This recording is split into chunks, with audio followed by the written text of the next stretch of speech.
Here we have the new 2026 Nissan Pathfinder. Now this one comes in the Rock Creek trim level. We have the Boulder Gray black roof paint, and then we have the charcoal leatherette and cloth interior. The powertrain consists of a 3.5 liter naturally aspirated V6 made it to a 9-speed automatic transmission, 295 horsepower, 270 pound-feet of torque.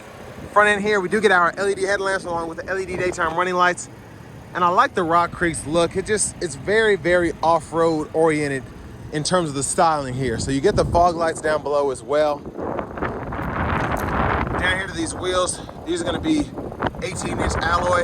And I like the design here as well. It's just a really good looking wheel. And I apologize for the wind noise in advance. It's just, it's been tough out here. Now we get the passive keyless entry on the front. One-touch up and down windows on all 4 doors, power mirror controls, power door lock controls, rear window lockout. And then we do get blind spot monitors in the side mirrors, bottle holders, steering assist, lift gate, hood release.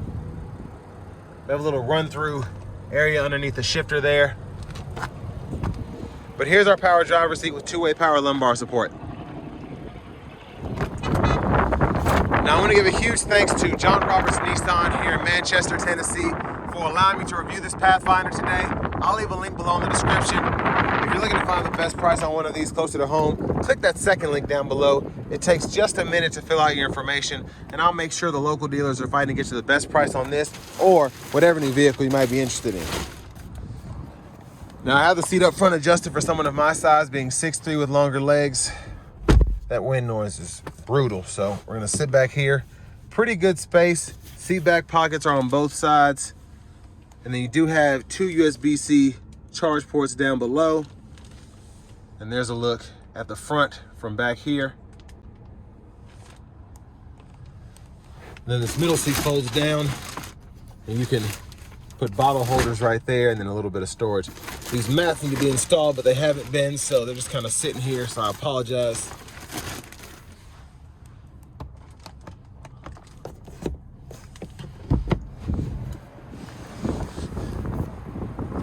Child locks on the sides, lock, unlock there.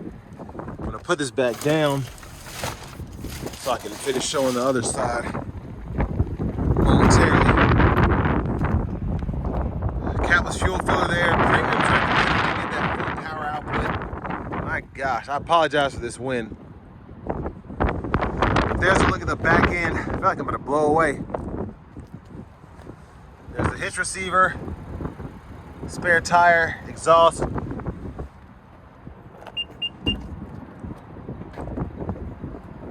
And then here's the cargo space. Behind the third row, you have top tethers integrated on all 6 of the rear seats. And you can kind of see the bottle holders on either side there. And then underneath here, a little storage. You can pull these by pulling on the strap. It'll fold flat, and you can see the difference there. And then you can use this to pull it back up into place.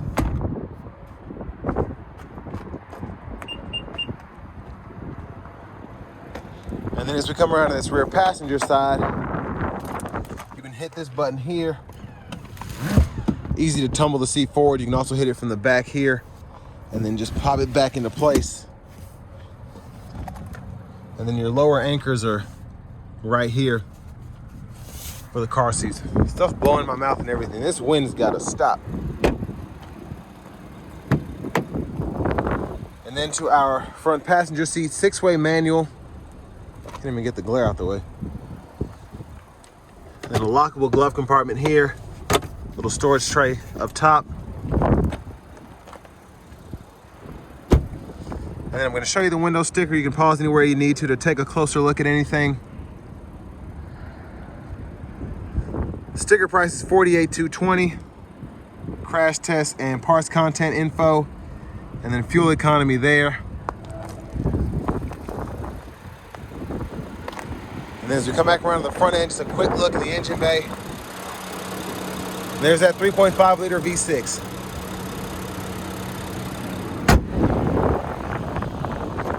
Before we hop in the driver's seat, just gonna show off the blinkers.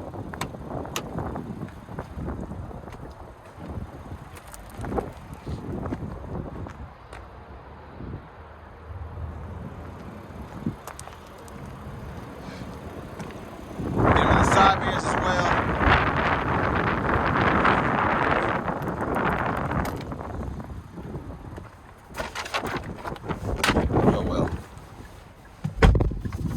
So nice. I believe that's leather wrapped steering wheel here. Might be leather, I don't know. It feels good regardless. There's the horn. Now over here to the infotainment system, we do get AM, FM, XM radio, Bluetooth audio, wireless CarPlay, and Android Auto compatibility. Home page here. You can add a widget if you want to. Garage door transmitter. And then your apps are here, and you can go into the settings. If you want to see your general settings, you can change your language and your system settings here. And then you can also change your units of measurement down below.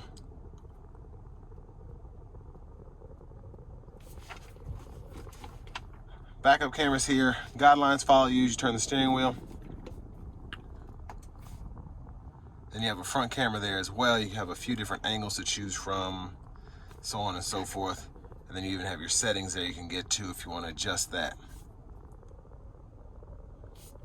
Down below here, hazards, volume, you can click there to turn the audio off. And then down here you get the dual zone automatic climate control, so you can adjust temperature on either side. The rear, you can control that, so I can hit that button and then I can control it there, and then you just turn it off and you can kind of pull it up and, you know. Auto, on or off, AC, sync, unsync, and then 3-stage heated seats.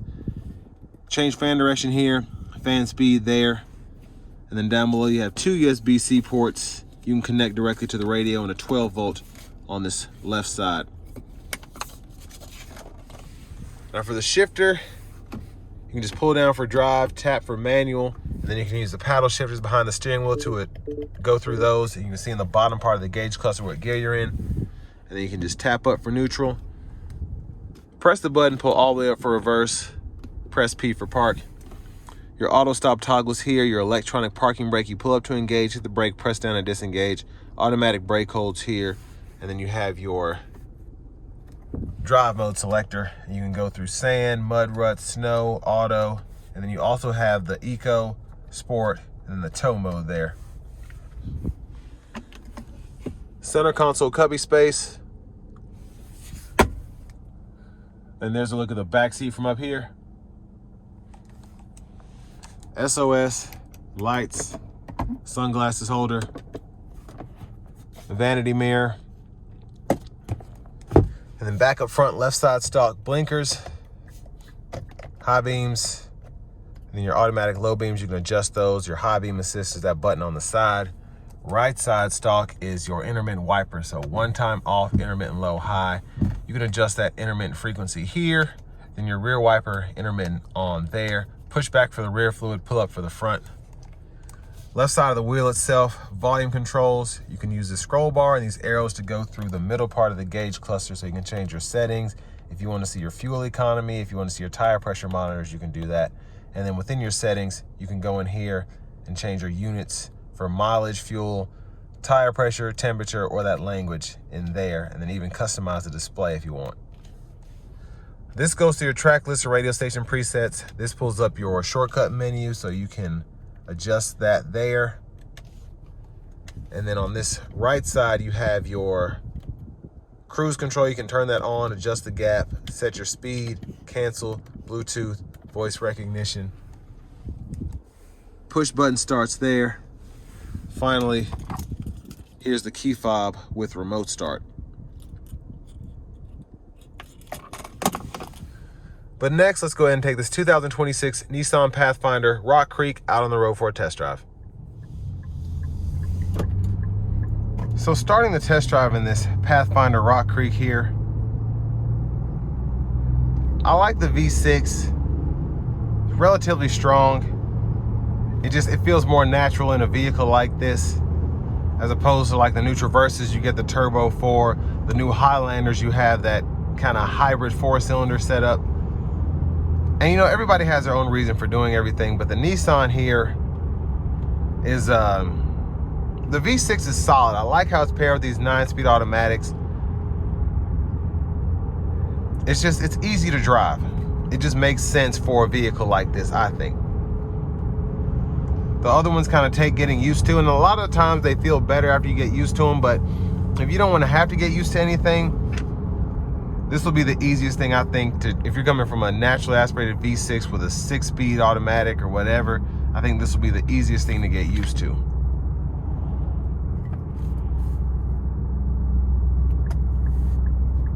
Now the eco mode here, it's just, it's holding it back just a tad, you can feel that. So I'm gonna put it into the normal mode and we're gonna see how it, or the auto mode, and we'll see how it moves.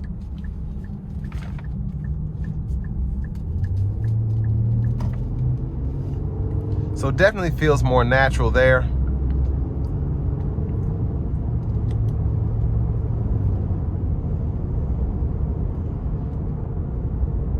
And I have the Pro Pilot Assist on for now. I'm just gonna use it for a little bit. So if it sees the lines, it'll work, but mostly just meant for the interstate here.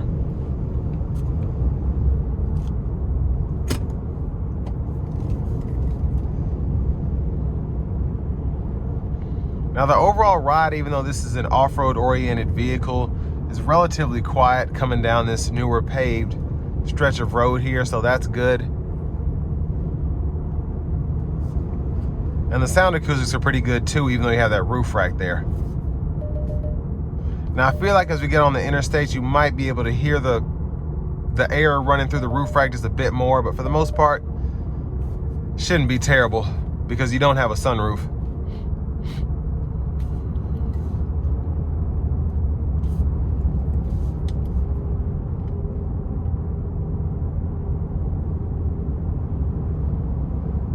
Now this wind is blowing crazy right now, so it's gonna be relatively hard to kind of keep the lane centering going, especially on this road as I hit turns or whatever, because the wind is just going all over the place.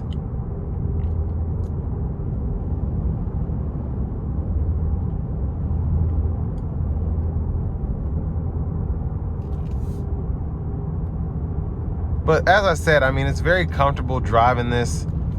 The space in here is really good. Tons of headroom without having a sunroof. I mean, tons of headroom. And the space in between the shifter and the door panel here is enough for my wider stature. So what I would expect from a vehicle like this,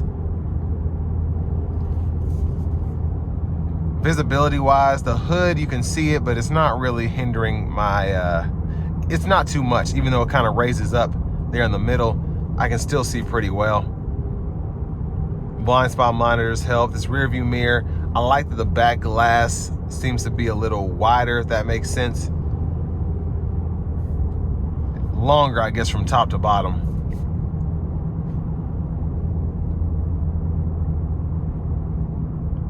Now the Pathfinder has a bit, you know, we've got an updated infotainment system, which is good, don't get me wrong, but the center stack here and the gauge cluster, just a bit dated. We have like analog needles for the tachometer and the speedometer, but it's a nice clean look with the white needles, so it doesn't really bother me. It's just something I noticed.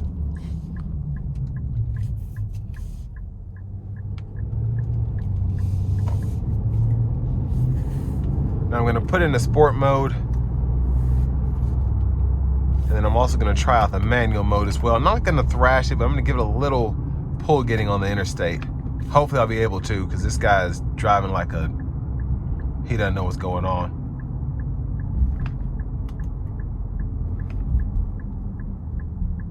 Seems to be an older gentleman. So I have a little bit of space. Luckily no one's turning. Here we go.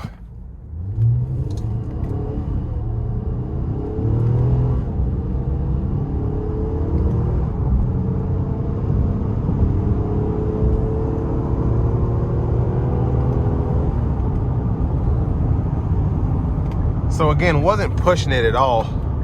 Just had it in that sport mode. But really good acceleration. I want to give one more big thanks to John Roberts Nissan here in Manchester, Tennessee for allowing me to review this Pathfinder today. I'll leave a link below in the description. If you're looking to find the best price on one of these closer to home, click that second link down below. It takes just a minute to fill out your information, and I'll make sure the local dealers are fighting to get to the best price on this or whatever new vehicle you might be interested in. But this Rock Creek package, a lot of what makes this special, what makes people want to spend this kind of money on this, I'm not really able to test out on my test drive here. The 4-wheel drive, just the different features you can use in, you know, taking trails, things of that nature. But it does have a lot of off-road oriented amenities that really come in handy again if you're looking at something like this. On top of that, you still get the same space as a Pathfinder. You still get the same heated seats, dual zone climate controls here. It's just still a nice SUV. I feel like this is like in between an SV and an SL with just a bunch of off-road options there. But I mean, for the money, I think it's a solid buy. It's not too much. It's definitely not cheap, but I think for that 48K range to get a naturally aspirated V6 9-speed auto, you have a 3-row SUV here, the roof rack, the wireless CarPlay, Android Auto, and then just having the Pro Pilot Assist too. There's a lot that you get here for the money. And if you need a 3-row SUV, it's really not that expensive compared to other options you might have.